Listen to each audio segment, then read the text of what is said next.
For over a decade, the winds along Gilgo Beach whispered the same chilling rumor. A killer was hiding in plain sight. Bodies kept turning up, wrapped in burlap, left on desolate stretches of Long Island's South Shore. The murders were brutal, methodical, and seemingly without a trace. Police had a name for the unknown monster: the Long Island Serial Killer, or LISK. Between 2010 and 2011, a disturbing discovery rocked Long Island's South Shore. The bodies of 4 young women, Melissa Barthelemy, Megan Waterman, Amber Lynn Costello, and Maureen Brainard-Barnes, were found just off Ocean Parkway. All were in their 20s, all worked as escorts, and all had vanished after arranging to meet clients through Craigslist. The media dubbed them the Gilgo Four. Each victim had been carefully bound and wrapped in burlap before being left in a shallow, windswept grave near Gilgo Beach. As the investigation unfolded, police uncovered the remains of 6 additional victims scattered nearby, some dismembered, others decomposed beyond recognition. Among them were the remains of a toddler and a man, deepening the mystery and horror surrounding the case. As months turned into years, the case began to grow cold. Despite a high-profile search and national headlines, leads became few and far between. The public, gripped by fear, watched as the case faded from the spotlight. Rumors swirled, theories spread online, and amateur sleuths speculated endlessly. But law enforcement made no arrests. The killer seemed to have vanished into thin air, silent, careful, and patient. Many wondered if the Long Island serial killer, or LISK as he came to be known, would ever be caught. With no firm suspects and little new evidence, it looked like the Gilgo Beach mystery might remain one of America's most haunting unsolved crimes. Then, in July 2023, the silence shattered. Police arrested Rex Heuermann, a 59-year-old architect from Massapequa Park, just miles from where the bodies were found. He appeared to be a mild-mannered family man, commuting to Manhattan daily for work. But investigators uncovered a darker truth. DNA from a pizza crust he discarded matched evidence found on the victim's remains. Authorities also found burner phones, disturbing online searches, and proof that Heuermann had obsessively followed news about the killings for years. It was a stunning breakthrough in a case that had long tormented the community. The arrest of Rex Heuermann marked a possible end to a decade-long nightmare, but also raised a chilling question. What else had he done in the shadows all those years? Police stormed the quiet suburban home of 59-year-old Rex Heuermann, a tall, heavy-set architect living in Massapequa Park. He was the last person anyone expected, a married man with kids, a successful professional who commuted into Manhattan. But behind his glasses and tucked-in shirts was a man living a twisted double life. Authorities finally linked Rex Heuermann to the Gilgo Beach murders through a small, almost careless clue: a pizza crust he had tossed into a Manhattan trash bin. It seemed ordinary, even trivial, but forensic teams extracted DNA from it. That DNA matched a hair found on the burlap used to wrap one of the Gilgo Four victims. After more than a decade of dead ends and speculation, this pizza crust became the thread that began to unravel a chilling mystery.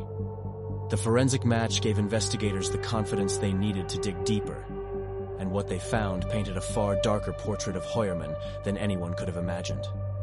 Investigators uncovered burner phones registered under fake names, disturbing online search histories, and numerous email accounts Rex allegedly used to communicate with sex workers. He was meticulous in hiding his identity, using encrypted apps, anonymous numbers, and remote VPNs. But digital footprints lingered. In court documents, prosecutors detailed a pattern of obsession. Heuermann had searched for graphic content, visited violent forums, and followed every development in the case, right down to news articles about the victims and police investigations. He even searched disturbingly, why hasn't the Long Island serial killer been caught? A question that now seemed less like curiosity and more like mockery. This breakthrough shattered the image of the unassuming architect living a quiet, suburban life. Behind that normal exterior was a man who, according to prosecutors, spent years studying his own crimes, tracking public reaction, and evading justice. The digital evidence didn't just place him near the victims.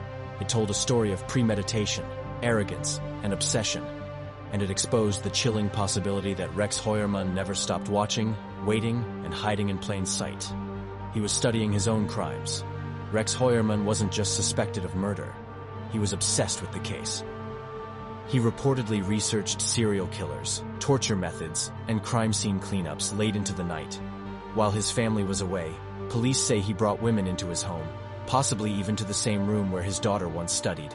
His soundproof basement raised even more questions. What else had happened there, and how long had this gone on? When Rex Heuermann was arrested, the quiet suburban neighborhood of Massapequa Park was stunned. Neighbors who had lived beside him for years struggled to reconcile the man they thought they knew with the one making national headlines. One neighbor described him as awkward, but seemingly harmless, the kind of person who kept to himself. Another mentioned they never heard a sound from his house, not a voice, not a shout, nothing to hint at what might have been unfolding behind those walls. To them, Rex was just another middle-aged man with a job in the city and a family at home. But beneath that normal exterior, authorities believed something far more sinister had been hiding all along. Investigators say Rex Heuermann led a carefully constructed double life.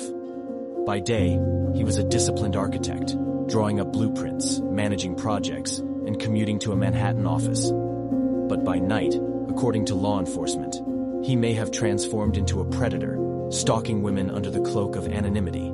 Cell phone records placed him near the last known locations of several victims. Burner phones, fake identities, and encrypted emails allowed him to contact women discreetly while leaving minimal traces. What's more disturbing is that police believe he may have watched from the shadows as families of the missing posted desperate pleas for help online, possibly even tracking news reports about the very crimes he was allegedly committing. So far, Rex Heuermann has been formally charged with the murders of 3 women, Melissa Barthelemy, Megan Waterman, and Amber Lynn Costello, and is the prime suspect in the murder of Maureen Brainard-Barnes, the 4th member of the Gilgo Four. But investigators fear that the list may not end there. Some remains found near Gilgo Beach are still unidentified. Others were found in varying stages of decomposition across different areas of Long Island. The brutality, planning, and timelines suggest that Heuermann may be responsible for far more than what has been officially charged. As the investigation continues, one terrifying question remains. Just how many lives did Rex Heuermann take before the mask finally slipped? One of the lead investigators said, quote, "We're just scratching the surface." Today, Rex sits in jail awaiting trial, maintaining his innocence. His defense claims the evidence is circumstantial. His wife has filed for divorce. His home has been thoroughly searched. The case is still unfolding, and every new hearing brings more attention, more scrutiny, and more grief for the families. The Gilgo Beach case is no longer cold, but the full truth is still buried. Was Rex Heuermann the only killer, or just one of many? For now, the waves at Gilgo Beach keep rolling in. But this time, the silence is heavier, because one of the most mysterious serial killer cases in American history may finally be reaching its dark conclusion. If you found this case as chilling as we did, don't forget to like, share, and subscribe.